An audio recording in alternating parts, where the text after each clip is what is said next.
Hello everyone, subscribe to my channel to not miss new trending manhwa. A voice promises magic that will illuminate the entire world. On stage, the vibrant group Wiz Girls greets their adoring audience. Fans are overcome with emotion, tears streaming as they cheer. These idols rocketed to fame after a hit survival audition show. Their popularity exploded globally, with one member shining brightest. Towering billboards announced the group's beloved main vocalist and leader. Introducing the heart of Wiz Girls, the 17-year-old Liari. Someone watches Liari's dazzling performance on a massive screen. A man sits alone at a table to empty bowls before him. His simple meal waits as his hands rest, a quiet moment unfolding. The man with the backpack urges his somber mother to eat before he leaves. He thinks of Ari, his one and only younger sister. His hand tightens on a doorknob, determination setting in. A fierce, protective anger flashes in his eyes for his younger sister. 3 months prior, Ari had returned home, leaving her agency life behind. Officially, her departure was due to health, but the family knew the truth. The real cause, a storm of online rumors and fake news. Even television broadcasts presented these fabrications as facts. News reports blared, accusing Ari of shocking school violence. YouTube fueled the fire, with claims of violence and even drug use. Ari, distraught, insists to her brother, "Appa, I'm really not," as he stares at his phone. He firmly taps his phone, declaring, "I know, of course you're not," dismissing the fake news. The family huddles together, her brother believing, if we stayed strong as a family. Ari breaks down completely, her brother having thought, "We could overcome anything." The scene shifts to a bright, modern school building, a stark, however, underscoring a turn. Inside a classroom, students gossip and laugh, unaware of the turmoil. The door to classroom 3 to burst open with sudden force. Ari's brother, now in a school uniform, stands grimly in the doorway, confronting the students. A close-up on his intense golden eye reveals his unwavering conviction. They didn't believe Ari's words. He strides into the classroom with purpose, determined to set things right, thinking no. He drops his bag, recalling how they preferred YouTube lies. A classmate eyes Ari's brother, Lia Jin, with visible apprehension. Jin sits, coolly telling the nervous student, "If you're uncomfortable, you don't have to say hi." 2 class delinquents, Kwak Gita and Hambagan, swagger over, sarcastically greeting Jin. Gita leans in, taunting, "Hey haha, your little sister is freaking awesome," Jin snaps. "Get lost." The delinquents sneer, "Are you showing the first symptoms of celebrity disease already?" Gita provokes further, "Does it feel like you're a celebrity?" as Jin glares. The bully grins menacingly, pressing, "Or not?" Jin's eyes blaze with fury as Gita cruelly asks, "Do you need to appear on the news like your sister to make it feel real?" Jin seizes Gita's shirt, growling, "Shut up," as the bully smirks at his changed demeanor. Gita smirks, "I'm really curious about your sister. Give me her number." He then cruelly adds, "Looks like your family needs money real bad, huh?" The bully mocks their financial woes, mentioning the agency penalty from YouTube News. Gita's taunt, "Maybe your little sister can earn money instead," ignites Jin's fury. Jin's grip tightens fiercely on Gita's collar, his patience wearing thin. "Hey, I said shut up," Jin screams, his face contorted with rage. Gita grabs Jin's wrist, sneering, "Oh damn, he's got some guts. Haha." Licking his lips, Gita provokes further, "So, how much for Liari's number?" Jin explodes, landing a punch as he roars, "Shut your damn mouth." His fist connects, Jin's eyes burning with protective fury for his sister. Gita's eye widens in disbelief at Jin's sudden attack. Jin's fist connects, a flash of blue energy underscoring the impact. Gita reels, his mouth agape, still caught in Jin's unyielding grip. The blow lands hard, blood erupting as Jin's fury is unleashed. Gita stumbles back with a pained UGH, Bagan looking on in shock. Jin breathes heavily, his golden eyes burning, the fight far from over. Bagan mocks his fallen friend, while Gita, clutching his face, snarls back. Bloodied and enraged, Gita vows revenge, but a new voice commands them to stop. Both Gita and Jin turn, surprised, as a new figure enters the confrontation. Jin unleashes his pain, screaming, "What did my mom and sister do wrong to deserve this?" Gita, nose bleeding, hurls a vicious insult, "Like mother, like daughter, you damn bastard." The newcomer sighs, his foot in a sandal scraping forward with a drag. He confronts Gita, "You've really crossed the line, huh?" adding, "So, families of criminals need to be taught a lesson." With a swift shove, he dismisses Gita, declaring, "I'm talking to you." Jin stares, wide-eyed and sweating, as Gita reels back in shock. The entire class watches in stunned silence, some gasping in disbelief. The red-haired student, Class 3-2's delinquent leader Joe Minjae, asserts, "I said stop. Do I really have to say it twice, damn it?" Gita, utterly bewildered, faces Minjae's mocking question. Oh? Quack Gita. What's with that expression, huh? Minjae smirks at Gita. Hey, I'm helping you out till your family's broke, right? Turning to Ajin, Minjae taunts. You hit people without money for compensation. Shouldn't you thank me for saving you some? Ajin glares, blood trickling from his lip as Minjae's words sink in. Minjae, with a cold stare, demands answer. Gita, face contorted in a forced smile, exclaims, yeah, of course, I'm always grateful to you. Minjae smirks. Good, now that you know till let's go to the store, as Gita nervously offers. Because I'm grateful, I'll pay. Ajin watches them depart, a bead of sweat on his temple, his expression unreadable. A close-up on Ajin's golden eye reveals a flicker of understanding or perhaps resignation. Minjae casts a sly, knowing grin over his shoulder as he leads Gita away. Ajin stands silently, his face shadowed, the weight of the day settling upon him. The scene transitions to a view of an apartment building under a bright sky. Ajin opens his apartment door, announcing, I'm home, as his mom calls from the kitchen. Son, Mom is in the kitchen. Wash up and get ready to eat. Ajin replies, yes, Mom, a hint of the day's events still on his face. He glances towards a door marked Ari, his sister's room. Inside, Ari sits hidden under a blanket, phone aglow, questioning, why? Her screen reveals a new, damaging headline. Lee Ari's controversy erupts again. Ari, distraught, whispers, what did I do wrong? I didn't do anything like that. Suddenly, Ajin's hand snatches the phone as he firmly says, hey, stop it. He tells her, watching that only makes you feel worse. But Ari confronts him, Appa. You watched the YouTube video, right? Tears streaming, Ari begs, then, why don't you write a comment saying it's not true? As Ajin sternly calls her name. Their mother appears, worried, asking, Ari, are you okay? As Ari begins, if. Ari clutches her phone, continuing desperately, if you're not going to help. Ari, consumed by despair, hurls her phone across the room, screaming, get out. The projectile painfully strikes their mother's arm as she cries out, UGH. Ajin watches in disbelief, his voice trembling, Mom, as she cradles her arm. He erupts at his sister, hey Ari, what are you doing right now? While their mom interjects, Ajin, stop, Mom is okay. Ari is shown alone, sobbing on her bed, a caption revealing, Ari must be struggling and hurting even more. A somber text fills the screen. Our family believed that time would heal everything. But a flashback to a happy family photo appears, overlaid with Ajin's present voice calling, hey, Ari, open the door. Ajin stands anxiously outside his sister's locked door, knocking gently and calling, Ari. Inside her desolate room, only an empty chair is visible as Ajin pleads, please, open the door. Let's talk, okay? Ari stares at her phone in terror, muttering, no, it's not true. While Ajin's voice demands, give me an answer, Ari. Ari screams from her room, if you don't believe me, just go away. Ajin lowers his head, his expression etched with pain and helplessness. His jaw tightens, words caught in his throat as despair washes over him. Leaning against her door, Ajin wonders, how did things end up like this? Defeated, he announces, I'm going to school. I left food on the table. He glances back at Ari's closed door, a silent, worried pause hanging in the air. The scene shifts, a caption reading, a few days later. Ajin walks solemnly beside his mother, a heavy silence between them. His mother calls his name, Ajin, causing him to look up, surprised. Yes, Mom, why? He asks as she replies softly, I just wanted to see my son's face. His mother embraces him tightly, go to school safely. Be strong, Mom is here for you. Ajin returns the hug, his eyes closed. Yes, Mom.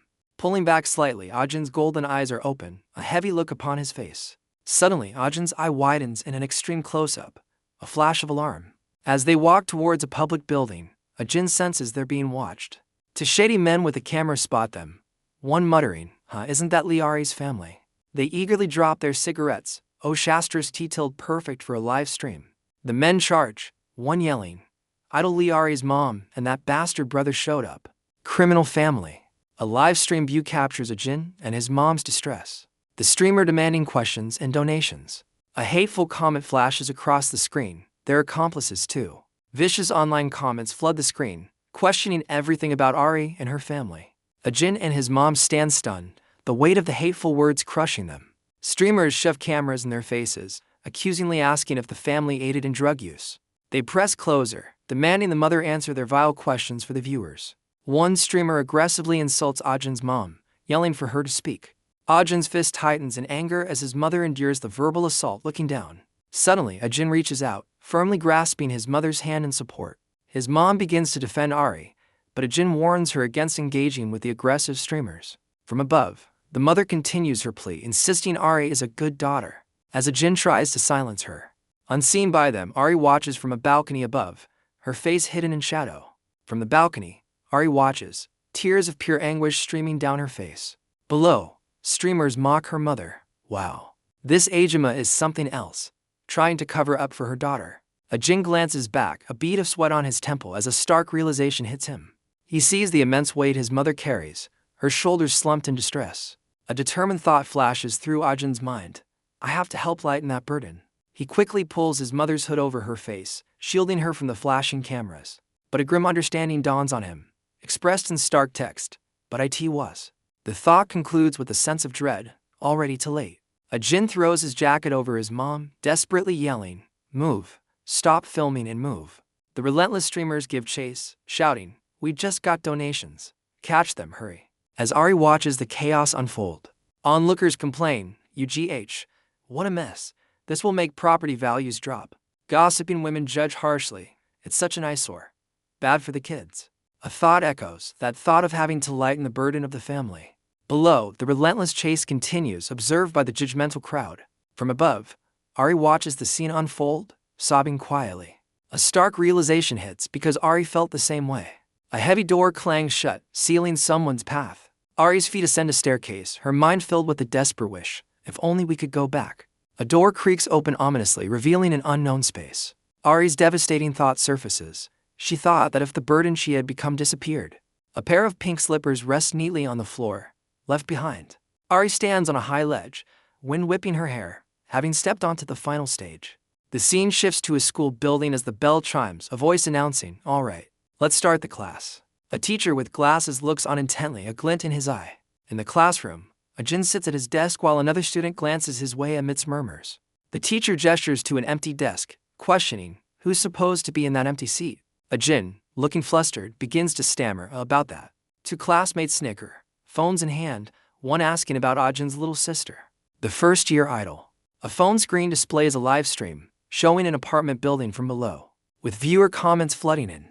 Another student casually reveals, holding his phone, Ajin went to save his sister. Ajin gasped, sprinting desperately, sweat flying from his face. High above, Ari stands precariously on a ledge, her face hidden by wind-blown hair. Below, a crowd of streamers and onlookers point their cameras upwards, a commotion brewing. One streamer screams vile accusations at Ari, while another gleefully announces a large donation. A streamer boasts about record viewer counts. Another callously laments the timing of the unfolding tragedy. Onlookers react with shock, one frantically calling the police, worried about property values. Ajin's sneaker slams onto the pavement as he arrives, breathless. He pushes through the throng of gawking streamers, his eyes fixed on the building.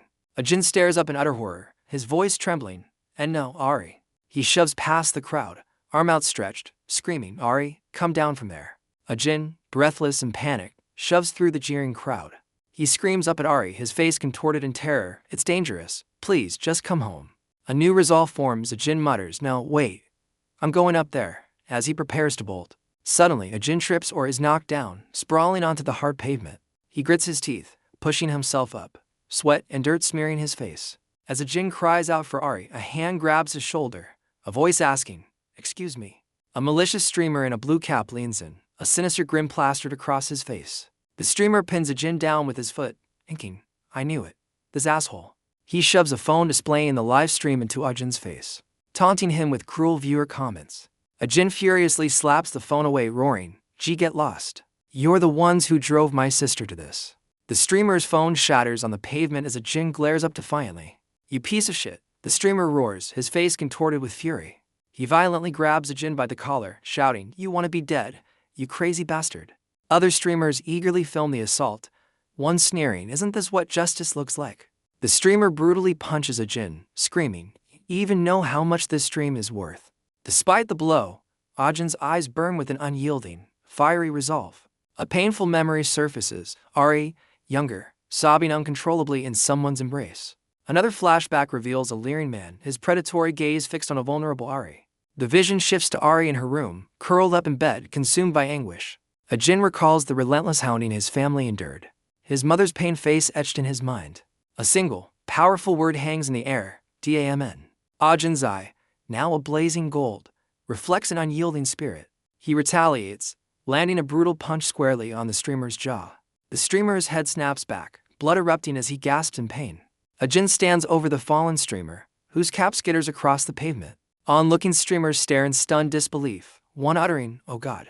Ajin's arm drops to his side, his suit slightly disheveled from the scuffle. He stands tall, looking upwards, a silent resolve hardening his posture. A poignant question echoes in his mind. Didn't she say she didn't do IT? Ajin's gaze remains fixed skyward, his bruised face a mask of grim determination. Ajin screams, his face contorted. Ari told you she was innocent. He confronts the filming crowd. Damn IT. She couldn't even go to school. How could she be a bully? Ajin's voice cracks as he demands, did any of you even see IT yourselves, did you?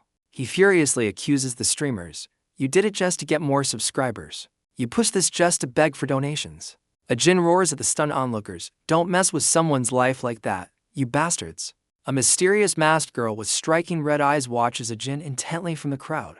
An aerial view shows the scattered crowd below, the knocked-out streamer still on the pavement. As murmurs ripple through, high above, Ari's bare feet are shown perilously close to the edge, overlooking the distant commotion. Ari stands on the ledge, her long hair flowing, thinking, Mom, brother. Her eyes fill with sorrow as she whispers to the wind, I'm sorry. A streamer gawks upwards, exclaiming, oh whoa, I think she just moved. Ajin, horrified, screams skyward, Ari, stay put. I'm coming to you. He sprints desperately towards the building entrance, leaving the filming crowd behind. Ajin glances back, his bruised face set, yelling, damn, get out of the way. Suddenly, Ajin freezes, a dark blur plummeting past his horrified gaze. Chaos erupts as streamers shout, one realizing the livestream cut, another urging to record the tragic aftermath. Onlookers scramble to film, one callously instructing another to keep the camera steady despite their nausea. Ajin's golden eyes widen in absolute shock, a single word escaping him, oh. The building looms ominously as a silent, terrible finality hangs in the air. Stark text declares, and just like that, Ari died in front of many people. A funeral portrait of Ari is displayed, the cruel words they said she deserved IT hanging below. Ajin sits alone in mourning attire, the sentiment not even worth grieving over echoing the public's heartlessness. Holding Ari's picture, Ajin reflects on how people still whisper and point at her name. His bruised face shows deep self-reproach. I was just trash who couldn't even protect his sister. 2 weeks later, the scene shifts to a seemingly normal school day, chatter filling the air. In a classroom, one student complains to another, ugh, this is so annoying. Piquing his friend's curiosity, he reveals his favorite streamer channel got shut down for filming Ari's tragic end, calling them insane. Ajin, sitting nearby, overhears and coldly tells the gossiping student, watch your mouth. The student stammers, intimidated by Ajin's dark presence, did I say something wrong? Another student mutters defiantly, it's not like that classroom is his alone. What's the big deal? Ajin rises, his imposing figure silencing the gossiping students. One student snaps at his intimidated friend. What are you scared of? As Ajin exits, Ajin strides purposefully down the bustling school corridor. Elsewhere in the hall, a tough-looking student confronts a calm, red-haired boy. Other students part ways, sensing Ajin's somber mood as he walks past. The tough student addresses the red-haired boy directly, Gita. A sly grin spreads across the tough student's face as he asks, you need some money, right? Ajin stands alone outside, gazing up at the vast, indifferent sky. His weary, golden eyes reflect deep sorrow as he wonders, where did everything go wrong? A haunting image of Ari surfaces in his mind, prompting the painful question, should I have reached out more when Ari was struggling? Ajin's weary face is etched with regret as he wonders, if I'd just gotten there a few minutes earlier? A stark, monochrome flashback shows his horrified realization, his mind rejecting the thought with a simple no. His golden eye, filled with sorrow, considers another painful thought. Maybe I shouldn't have praised her singing when she was 10. Suddenly, a red object smacks Ajin directly in the face, interrupting his somber reflection. He stumbles backward as a drink carton flies, the tough student smirking. Oops. The bully feigns innocence, asking Ajin, sorry, mind bringing it back? While Gita watches, Ajin, now splattered with the drink, continues his internal torment. Then maybe she never would have gone to that audition. The bully scoffs, forget it. I'll get it myself, and starts walking towards Ajin. He sneers, I don't want to catch your loser energy by accident by asking you to touch it. The bully then sharply slaps Ajin across his already bruised cheek. Gita mocks the bully, you already touched him when you hit him, making the bully pause. The bully dismisses it with a whatever, and delivers another sharp slap to Ajin. Ajin's bruised face remains impassive, his golden eyes showing only deep sorrow. This bastard is not reacting. The bully wonders, as Ajin continues his bleak internal monologue. Or maybe. The bully punches Ajin hard in the gut, goading, "Act up like last time," while Ajin thinks, "A loser like me." Blood spurts from Ajin's mouth as his self-loathing thought concludes.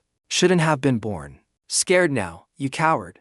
The bully roars, winding up for another blow. A brutal kick sends Ajin's head snapping back with violent force. The bully relentlessly follows with another punch, determined to break Ajin.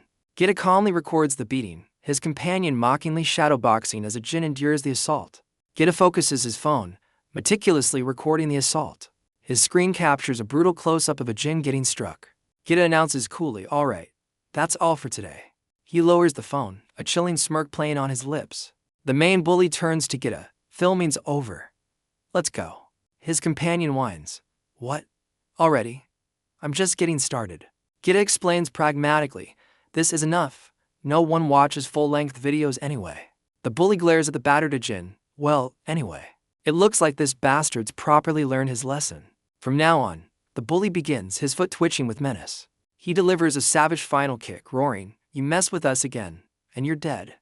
Ajin crashes to the ground, the impact brutal. As the main bully departs, his companion yells, "Hey, wait for me," leaving Ajin behind. Ajin trembles on the grass, clutching his injured side. He coughs, blood trickling from his mouth, utterly defeated. His battered face is a mask of pain, one golden eye staring vacantly. Inside, the bullies celebrate, the main one boasting, "The revenge match went perfectly, right?" Gita's phone reveals he's already sharing the assault video, anticipating profit. The bully asks Gita about the money, while his friend plans to party hard with the girls. Suddenly, the main bully's head is violently slammed onto a surface. Gita, surprisingly, is the one holding him down, angrily stating, "You punk. Didn't I say I'd pay you only if you do well?" The main bully stammers, "Oh, alright, I'll do my best," clearly intimidated by Gita. Gita sharp, gray eye narrows, a subtle warning glinting within. The other bully nervously asks, "Hey, quack Gita about that pay." A striking girl with long black hair and a blue streak walks confidently down the hall. As Gita declares, "I think I'll be using it first." The bullies watch her pass, Gita looking thoughtful while the others are visibly surprised. The main bully exclaims, "She's super cool. Was a girl like that always at our school?" As Gita retorts, "That's your job to find out things like that."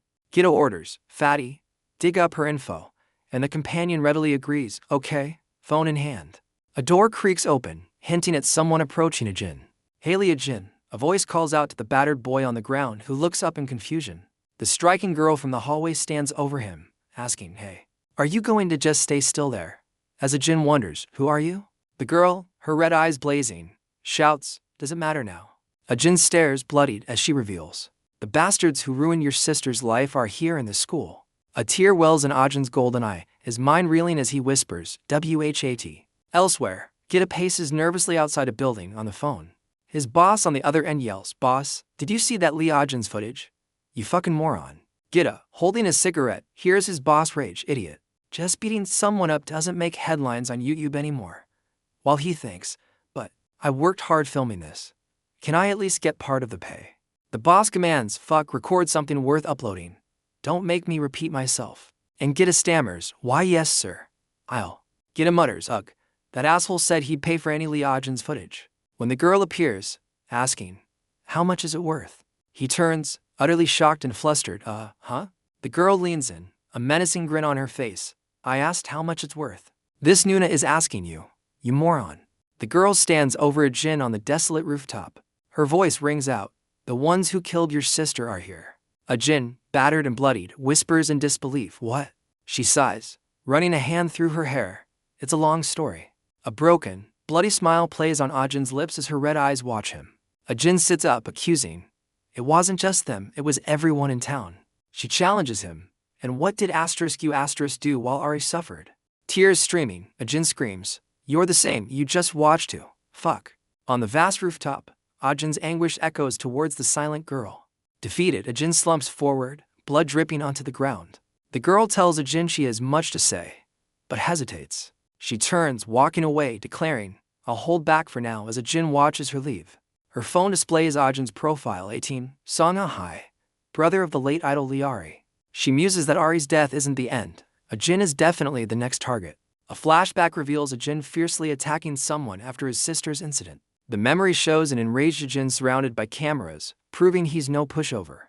The girl deduces the bullies targeting a Jin are connected to someone powerful. Spotting Gita on the phone, she decides, let's start by looking into that redhead bastard.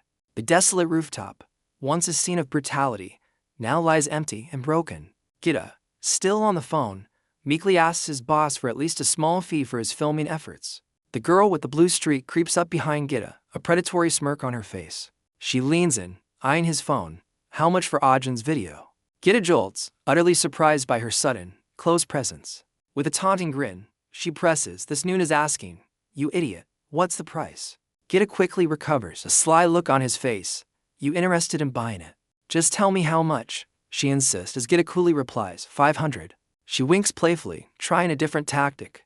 No discount for a friend.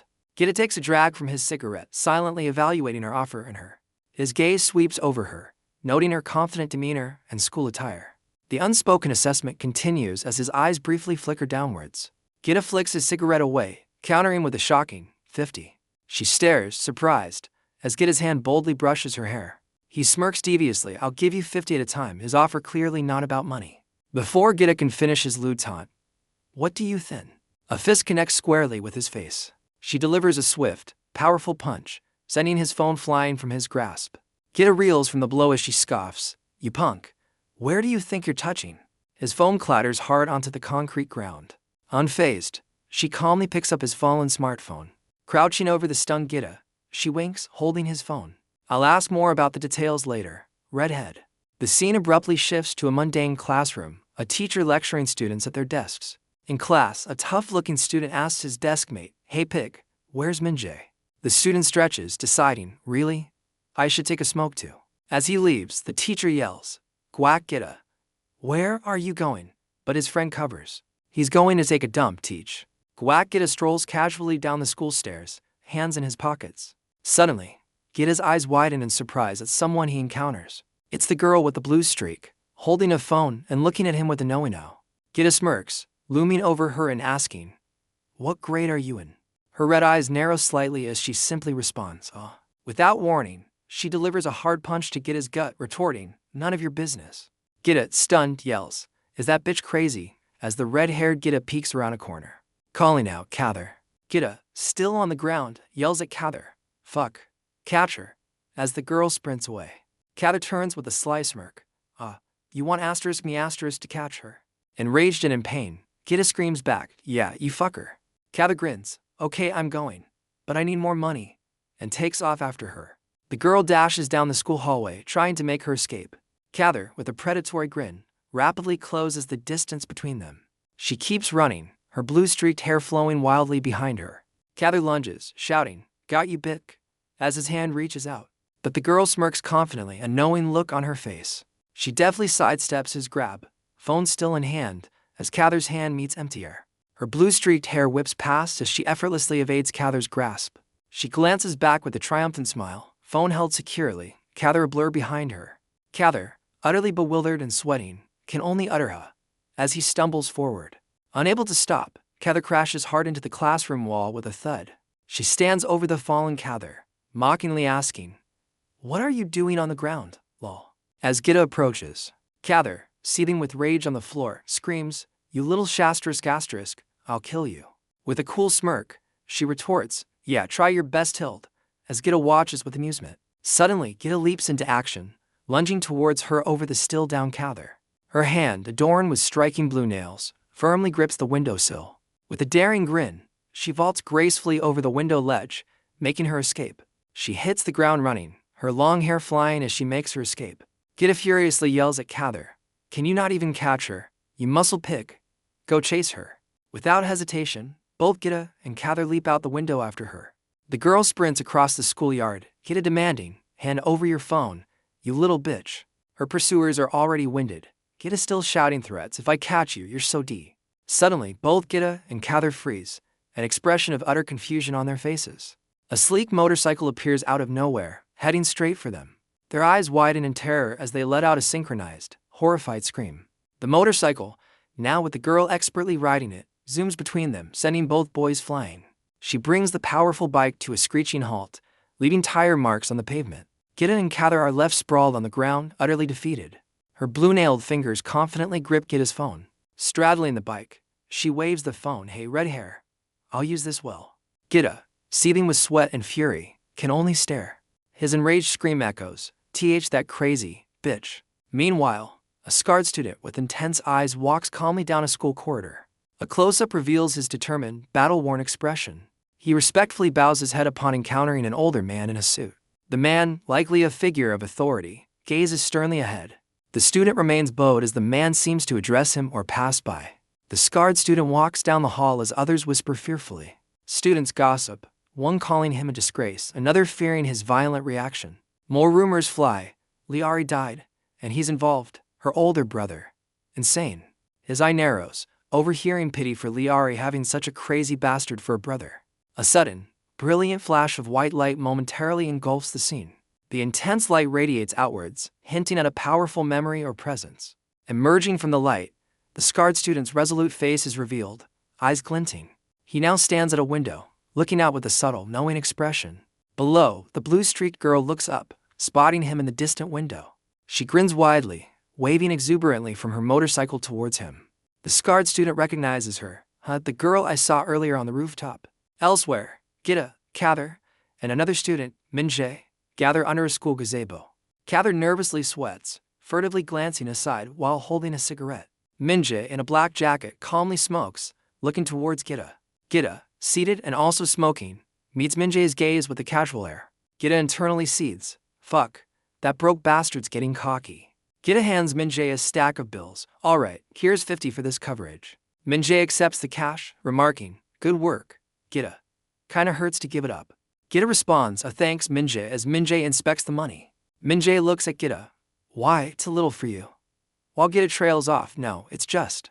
Gita, smoking, internally resolves he'd empty his entire savings if necessary. Gita's resolve to find his phone is clear, then Cather shouts at him. Go get that bitch and bring my phone back. Minjae coolly states, I want to catch her too, but it's harder than I thought. Gita turns to Minjae, raising the stakes. Then I'll make it 20 times the pay. Minjae's jaw drops, utterly shocked. TW20 what? 20 times. As Minjae grabs Gita in disbelief, Cather shouts the staggering sum, hey dumbass. That's 10 million won. Minjae's hand clenches, the amount echoing in his mind, $10 million. Now gripping Gita's collar, Minjae asks if it's worth it, then fiercely vows. I'll break her arms and legs to drag her back. Energized, Minjae shouts to Cather, let's go, pig. While Cather gleefully anticipates a new Gucci clutch. Gita watches them depart, a chilling smirk on his face as he mutters, you're dead, bitch. Gita casually mentions he'll just message Minjae, dismissing how to contact him. The scene shifts to a view of towering apartment buildings under a hazy, sunlit sky. Elsewhere, the scarred student, now in a suit and carrying a backpack, trudges through a parking lot. His face is etched with weariness, eyes downcast as he walks. A painful memory surfaces him, overwhelmed and shouting, as multiple phones record his distress. The flashback intensifies, showing a brutal punch being thrown in a violent confrontation. He reflects, no matter how much I screamed, his expression filled with past anguish. The memory continues, showing him bowing respectfully to the man in the suit. A moment of forced deference. He recalls facing the fearful whispers of other students in the school corridor.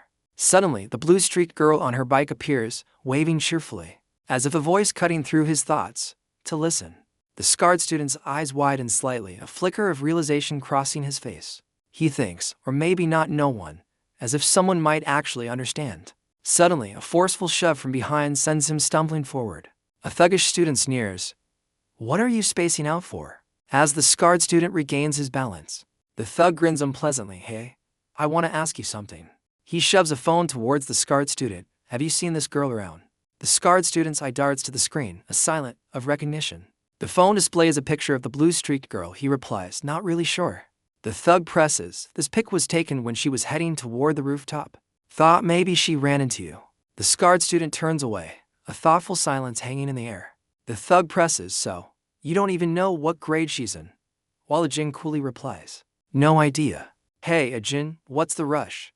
The thug grins, claiming Gita wants to apologize. Ajin hesitantly agrees, and the thug eagerly leads him away. Sweet, follow me. They turn down a narrow, secluded alleyway, a sense of unease building. Checking his phone, the thug mutters, F***CK till Git is running a bit late, isn't he? He offers Ajin a smoke, assuring him Gita will arrive soon. Ajin turns to leave, stating simply, I'm just tired. Git is coming real soon, I swear, the thug calls, but Ajin says, tell him I'll see him at school. Suddenly, the thug's hand shoots out, yanking Ajin's backpack strap. Now aggressive, he grabs Ajin's collar. Come on, man, he's just asking to talk for a sec. The thug glares at Ajin. Look at this son of a bitch's eyes. He spits out his cigarette, sneering, acting pitiful, so we go easy on him. Ajin grimaces as a fist connects with his cheek. The thug yells, and now he's got an attitude, winding up another punch.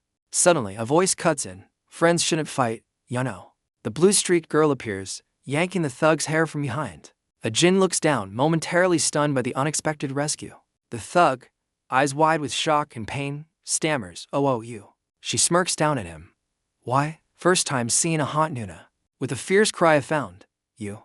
She slams her fist into the thug's face. The blue-streaked girl stands over the dazed thug. Can't have you getting famous already.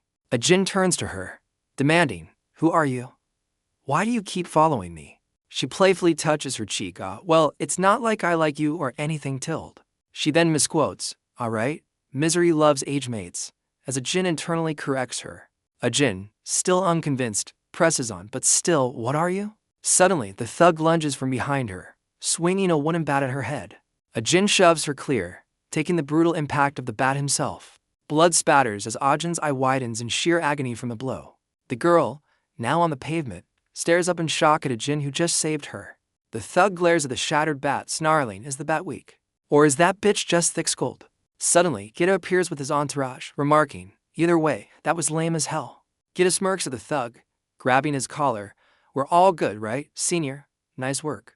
His grin widens maliciously as he declares, finally got her. This fucking bitch. Another lackey tries to rouse the thug the girl knocked out. Hyung, wake up. Gita addresses the now conscious thug. Pig, you did good, adding, told you, didn't I? There's totally something going on with those two. Gita orders, alright, now let's keep her alive and haul her back. As Ajin stands protectively before the fallen girl, Ajin turns, his bruised face setting grim determination, a faint glow in his eyes. The blue-streaked girl lies unconscious on the ground, vulnerable. A haunting memory flashes, another girl, lifeless, her hand outstretched in a similar scene. Ajin's eye flares with an intense, almost inhuman light, his resolve hardening. Gita approaches with open arms, a false cheerfulness in his voice. Goodness, Ajin. He slings an arm around Ajin, feigning an apology, sorry about earlier at school. Gita's smirk turns sly as he leans in. But you know. His foot presses onto the unconscious girl's back as he muses about her identity. Gita glares down at the girl, demanding of Ajin, who the hell is this bitch? Ajin, his glowing eye fixed on Gita, coldly replies, no idea. Gita's grin widens, a mocking oh yeah, escaping his lips. Suddenly, Ajin snaps, landing a fierce punch on Gita's jaw. Didn't know, huh? Gita, surprisingly unfazed, cracks his neck. Alright, we've got plenty of time anyway. As Ajin now lies beaten, he looms over the fallen Ajin, a cruel smile playing on his lips. So how about we beat it out of you until you do? Ajin, though beaten, glares up with that same intense, glowing eye. Gita smirks, recognizing the defiant look. Fuck, there's that look in his eyes again. Enraged, Gita screams, you piece of shit son of a bitch, as he prepares to strike. Gita lands a savage punch, roaring talk, at the downed Ajin. The force sends Ajin reeling as Gita relentlessly demands, tell us who she is.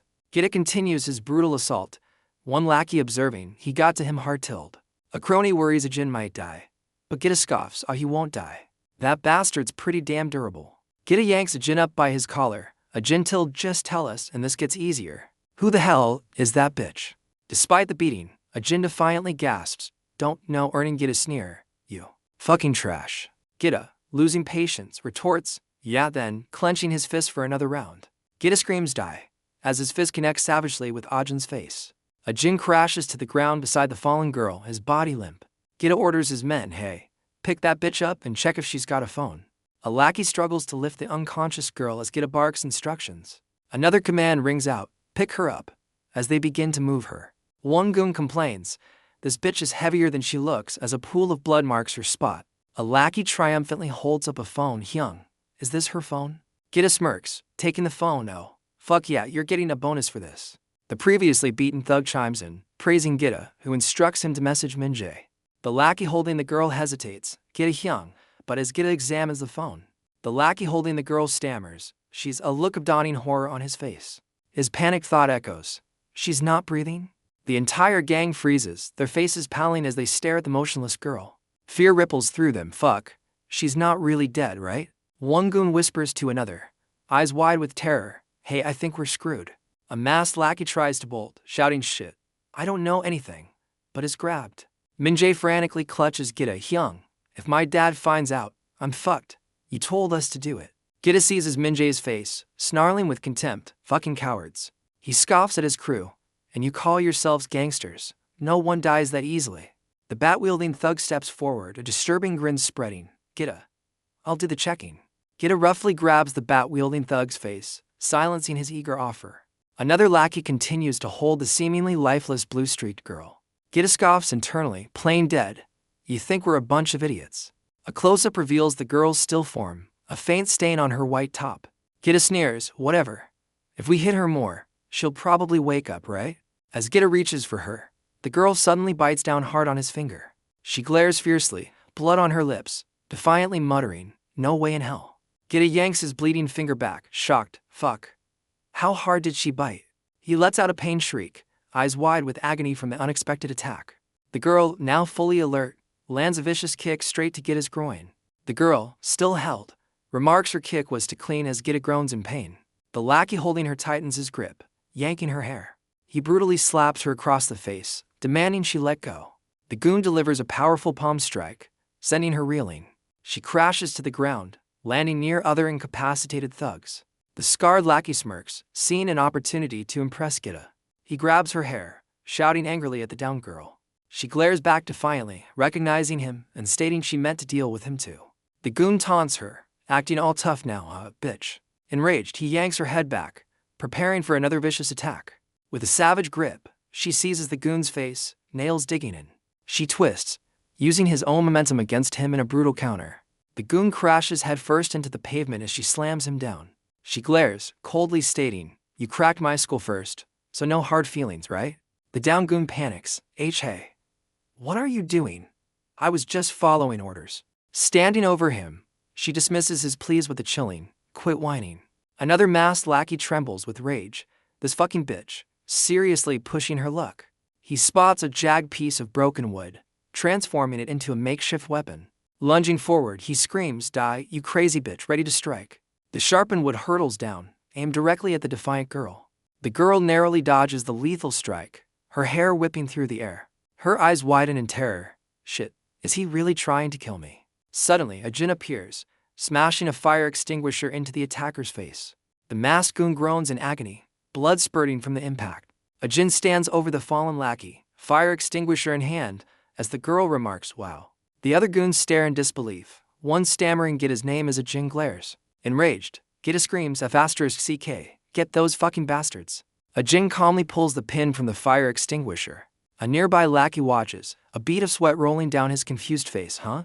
A djinn unleashes a powerful blast from the fire extinguisher, engulfing the area. The alley erupts in chaos as goons scream, blinded and choking from the extinguisher blast. Disoriented lackeys shout in the haze, one mistakenly grabbing another. A djinn and the girl emerge from the white cloud, coughing but determined. A djinn tries to hurry her, but she snaps back about her cracked skull. She pats his arm, surprisingly telling him to let her go. A djinn, still worried, insists they need to escape quickly. The girl, already at a vehicle, urges a surprised djinn to get in. A djinn, bruised and bleeding, pauses, a silent thought passing his lips. The scene transitions to a sweeping view of the city skyline at dusk. A black SUV drives through the city streets, while a pedestrian hesitantly says, but. Inside the SUV, a djinn questions, can a high schooler even drive? As the girl retorts, I'm not in high school though.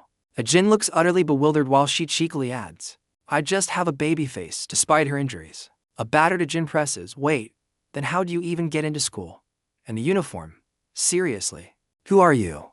The girl, hands on the wheel, ponders with a slight smile, where should I start explaining? As they wait at a red light, she exclaims, oh, right, I'll keep it simple. She then cheerfully reveals, I'm actually a cyber wrecker too. Her. A djinn stares, utterly dumbfounded by her unexpected confession. The SUV waits at the city intersection, a djinn's silent. What? Hanging in the air. Still processing, a djinn hesitantly asks, are you also a cyber wrecker? The girl begins her explanation with a thoughtful so. The girl, noticing blood on her hand, casually remarks, in this industry, they usually call us drivers.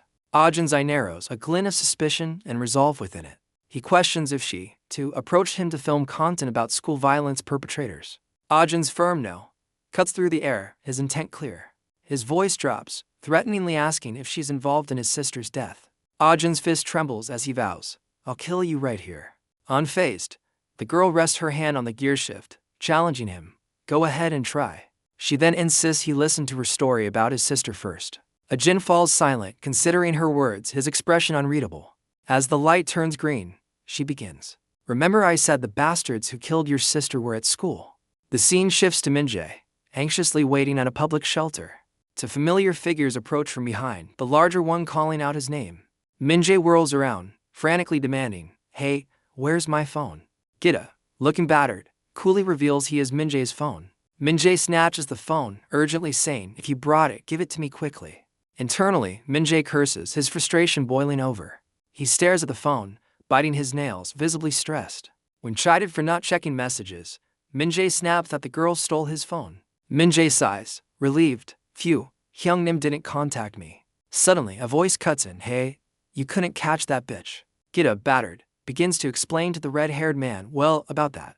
He grimaces, revealing, that bitch is at least a former boxing professional. The red-haired man reacts with a sharp, what? Clearly surprised. Gita elaborates, judging by her fighting sense and punching power. As a flashback shows her devastating punch, he concludes his assessment, she's got skills to at least compete in national tournaments. The red-haired man smirks, oh, so that's why you guys look like that. Haha. Min-jae, flustered, insists, Gita is telling the truth as Gita spits blood. Min-jae adds his own experience, I've been hit a lot, you know? But she knocked me out with one punch. A flashback shows the girl's punch, Min-jae recalling someone else also knocked him out, even Gita. The red-haired man processes, so the girl who rode a motorcycle to school showed up suddenly and beat down all the delinquents. The red-haired man burst out, ha. Hey, is this even real? He clutches his head, roaring with laughter at their ridiculous story. Gita admits he tried to fight a Jin, only to find they didn't know each other. As the leader internally scoffs at the comedy sketch, suddenly, the red-haired man's eye widens with a thought. Wait. He latches onto a detail, sharply asking, what? Say that again, NewTube. Min-jae nervously explains, well, like comedy NewTubers, like a role-play scenario. The leader's eyes gleam as he demands, send me all the pictures you took of that blue-haired girl. Quick? Gita and Min-jae look startled by his sudden, intense interest. The red-haired man eagerly receives the images on his phone. A wicked grin spreads across his face as he declares, this girl smells like money. The SUV speeds down the highway, a blur against the sunset. She cuts to the chase. You know which YouTuber started the rumors about your sister. Ajin admits no, as she reveals, Gecko TV started it first. He's famous in this industry. He questions, what's Gecko TV, prompting her to ask, do you even watch YouTube? Ajin confirms he does, leading her to inquire, like what? His innocent reply, videos with puppies and cats, earns an exasperated ugh. You're a muggle. Huh. Confused, Ajin asks, what's a muggle, before she decides, anyway, I'll explain it easily. Her determined face reflects in the side mirror as she begins. There are cyber wreckers looking for controversy. She elaborates, and then there are those who create stories that become controversies. Ajin, horrified, connects the dots, so, like my sister, there are bastards who make up false stories. The girl grimly confirms, sadly, yes. She explains some people create false facts for cyber wreckers, as the car speeds on. We call those people drivers, she declares, eyes fixed on the road. Ajin, processing, asks, so, those investigative sources aren't our school? She affirms, yeah, the lowest ranking ones. She then brings up the victim interview about Lee Ari's bullying. A Gecko TV clip shows a crying victim, Lee Yani, as the girl asks about the classroom filming. The girl continues her probing question. Besides that, aren't all the issues related to her? False, she concludes, meeting Ajin's gaze. Ajin, stunned by her knowledge, demands, how do you know that? The girl reveals, there must be drivers among the students in your school. Please find them. Ajin's hand clenches violently, veins bulging with suppressed rage. His face contorted with fury, Ajin snarls, just kill them all. The scene cuts to a park shelter as a voice booms, how do you do? The red-haired leader on the phone excitedly asks, Hyung-nim, did you see the photo? On the other end, someone asks if it's Min-jae, looking at the blue-haired girl's picture. A heavily tattooed man, presumably Hyungnim, demands, "Where did you take this?" The leader explains, "Some girl who appeared at school recently and approached Lee Jin. She wasn't normal." Hyungnim then cuts to a chilling question, "Hey Min-jae, how much did you get for that Lee Ari bullying interview video?" The red-haired leader sweats, caught off guard by the sudden interrogation. Min-jae nervously admits to Hyungnim, "I think I received 1 million at that time." Hyungnim, with a chillingly wide grin, declares, "I will see that bitch myself." He then tells Min-jae, "I'll give you a big one this time," his eyes gleaming. Min-jae bows deeply, phone pressed to his ear, exclaiming, Thank you, Hyungnim." The red-haired leader remains in a profound bow, showing his utter deference. One of Min-jae's battered underlings stammers, "WHWH, what just happened?" completely bewildered. Min-jae straightens, a wicked smirk playing on his lips. "It's a sure rise." Kita and the other thugs stare, still processing the sudden turn of events. The scene shifts to a luxurious modern house under a moonlit night sky. Jin and the red-haired girl ascend the steps towards the impressive residence. The red-haired girl pushes open the grand doors, Jin trailing behind. She glances back, a questioning look in her red eyes. Jin hesitates at the threshold, his expression unreadable. "Don't be shy, come in," she urges, warning about mountain mosquitoes. They step into a stunningly spacious and modern living room. The girl flops onto a plush sofa, exclaiming, I'm so exhausted, I feel like I'm dying." Jin silently observes the luxurious surroundings, his gaze sweeping the room. A nearby photo shows the girl beaming alongside a happy, well-dressed couple. Seeing her fatigue, Jin suggests, "For now, you should get some rest too." Still taking in the opulence, Jin finally asks, "Is this your house?" She clarifies, "It was before. Now it's how should I say? A safe house." Jin echoes, "Safe house," as she sits up, adding, "It's good for hiding in the mountains." He processes this new information with a simple awe. Suddenly, she's behind him, arms slung over his shoulder, pointing to the photo. "I was super cute, right?" Jin remains stoic as her finger playfully taps his chin, her eyes glinting. She abruptly grabs him, exclaiming, "Oh my, you've been talking casually this whole time, huh?" Jin's indignant voice shouts, "What are you doing? Let go." With the family photo in view, she teases, "This little kid needs to be scolded," as he yells, "Get off me." She lifts him in a playful back hug, asking, "What? You like being close to your Nuna?" Jin struggles, pushing her face away, desperately crying, "Stop." The girl stumbles back with a loud thud, caught completely off guard. Jin, panting heavily, glares down as she groans on the floor. He furiously accuses her, "Aren't you just like those cyber wreckers or drivers?" Jin continues his outburst, "This luxurious house and car." Pointing to the mansion, he yells, "You're not just some ordinary rich kid." She looks up intently as he demands, "Playing hero with too much money." A small, knowing smirk appears on her face as she states, "You still don't trust me." She gestures to the family photo, "My parents in that photo." Jin stares at the picture as she solemnly reveals, "Both of them passed away." She delivers the final blow, "Just like your younger sibling, because of the cyber wreckers."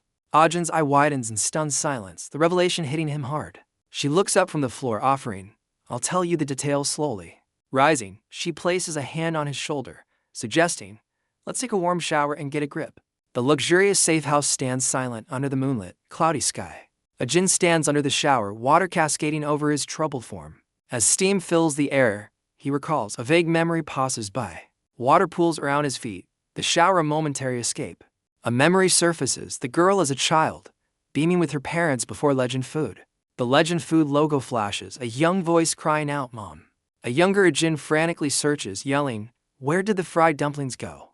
A voice from the past echoes, "Jin, you can't eat dumplings anymore." His mother appears in the memory, a worried look on her face as she holds a steaming pot. Young Jin shouts, "Why, Ari likes dumplings too," while his sister looks on, puzzled. His mother explains the news reported food waste in the dumplings, promising handmade ones later. Defiant, Jin claims they're still tasty, as Ari cheekily remarks, "Mom, I guess Appa even eats trash." Their mother scolds them for fighting, while a news report about the Legend Food scandal plays on TV. Jin narrates, "Probably back then, some YouTuber snuck in for coverage or something." The TV screen flashes a news report, "Legend Food, food waste dumpling scandal." He recalls, "It became such a big deal, it even made the news." A chilling image flashes, a fallen figure with long dark hair, a hand limply outstretched, a weapon glinting nearby. A haunting memory, a woman lies still in bed, a phone recording the tragic scene. Back in the shower, Jin's face is etched with sorrow, water mixing with unseen tears. He reflects that woman must have been similar to me too, connecting their shared pain. A hand with vibrant blue nails pops open a can of beer with a crisp sound. The red-haired girl, now with a blue streak in her dark hair, gulps down the drink. Till that hits the spot, she sighs, a plate of dumplings beside her on the floor. Ajin's hand suddenly reaches out, snatching a dumpling from her plate. She questions his grab, but Ajin, now in pajamas, simply states, "I'm hungry." As he munches, she teases, "Ha, you like dumplings. Those pants look good on you." Her smile fades slightly as she looks at the dumplings, murmuring, "I'm tired of it." Ajin, reaching for another dumpling, acknowledges her skill. "You fight well." He then makes a direct request, "Teach me how to fight too," to which she casually asks, "Why?" With fierce determination, Ajin declares, "Because I want to get revenge like you." Seal taps her beer can thoughtfully, correcting him, "No, the order is wrong." Ajin looks utterly perplexed by her cryptic response. She clarifies, propping her chin on her hand, "Did Seal Nuna succeed in her revenge?" "That's what you should be asking." Ajin, still munching, processes this new angle with a bead of sweat. Seal gently takes the half-eaten dumpling from his hand, stating simply, "No," leaving Ajin even more confused. She takes a bite of the dumpling herself, a subtle smile playing on her lips. Standing up, Seal looks at Ajin and makes a powerful proposal, "Let's do the revenge together."